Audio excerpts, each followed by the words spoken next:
আমাদের নেতাদেরকে আমরা বছরে একবার দেখি না চোখে। আর হযরত ওমর ফারুক আজম প্রতিদিন রাতে মুখ বেঁধে চেহারা লুকিয়ে মানুষের ঘরে ঘরে গিয়ে ঘুরতেন। আমাদের নেতার সন্তানের বিয়ে হয় নেতার মেয়ের সাথে, ওদে ইউবেল্লয় আত্মীয়তা করলি সরকারি বেলি ঠিক থাকবে, বেলি ঠিক থাকবে,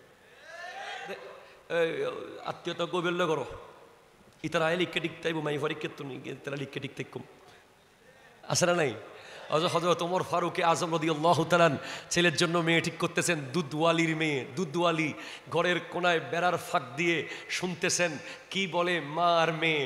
মা বলতেছে দুধে পানি মিশা, পানি মিশা, পানি মিশা। ও মেয়ে বলতেছে মিশাবো না, মিশাবো না, মিশাবো না। কেন? বলতেছে আমাদের খলিফা মানা করেছে, খলিফা মানা করেছে। মা বলতেছে খলিফা তো দেখতেছে না। তখন মেয়ে বলতেছে খলিফা না দেখুক, আল্লাহ তো দেখতেছে, আল্লাহ তো দেখতেছে। ফারুকে আজম সাথে সাথে গিয়ে বলে তোমার দুধওয়ালির মেয়ে, তোমার জন্য আমার ছেলের বিয়ের প্রস্তাব দিলাম। সমাজের নেতা হবে সে যিনি প্রতিদিন তাহাজ্জুদের নামাজ পড়ে। তাহাজ্জুদ যারা পড়ে, যাদের ৫ ওয়াক্ত নামাজ তো কাজা হওয়া দূরের কথা, তাহাজ্জুদের নামাজও যাদের কাজা হয় না, এমন ব্যক্তি যদি সমাজের নেতা হয়, মসজিদের সভাপতি হয়, এলাকার কাউন্সিলর হয়, দেশের প্রধানমন্ত্রী, প্রেসিডেন্ট, প্রধান উপদেষ্টা, উপদেষ্টা, মেয়র, মেম্বার হয়, এই দেশ জান্নাত হয়ে যাবে। ঠিক কিনা কথা বলে? তার বাপকে, তার দাদাকে, তার কাছে গাড়ি কয়টা আছে, তার কাছে বাড়ি কয়টা আছে, তার কাছে ক্ষমতার নেতা কর্মী কজন আছে, এটা দেখার দরকার নাই। সে কতটুকু আল্লাহর ভয় তার ভিতরে আছে। কোরআন বলছে তোমাদের মধ্যে সবচেয়ে সম্মানী ব্যক্তি যে সবচেয়ে বেশি আল্লাহকে ভয় পায়।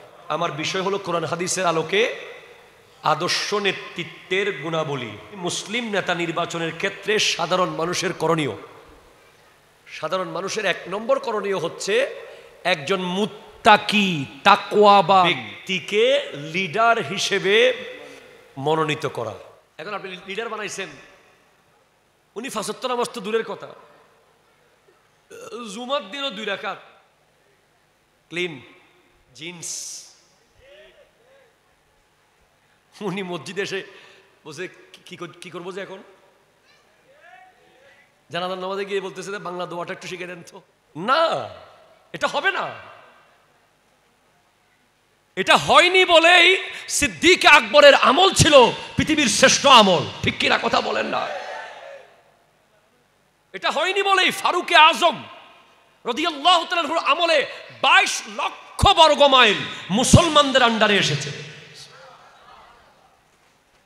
মুত্তাকি তাকওয়াবান। তাকওয়া কেমন? হযরতে ওমর ফারুকে আজমের ঘরে একবার হযরতে আলী রাদিয়াল্লাহু তাআলা এসেছেন, দরজা নক করেছেন। কি ব্যাপার?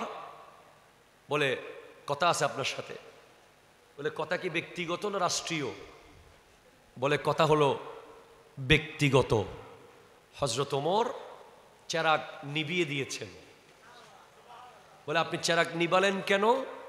বলে কারণ এই চেরাগের তেল রাষ্ট্রের, আমি এই চেরাগের তেল জ্বালিয়ে আপনার সাথে ১ মিনিট ব্যক্তিগত কথা বলতে পারবো না, সেজন্য চেরাগ নিভিয়ে দিয়েছি।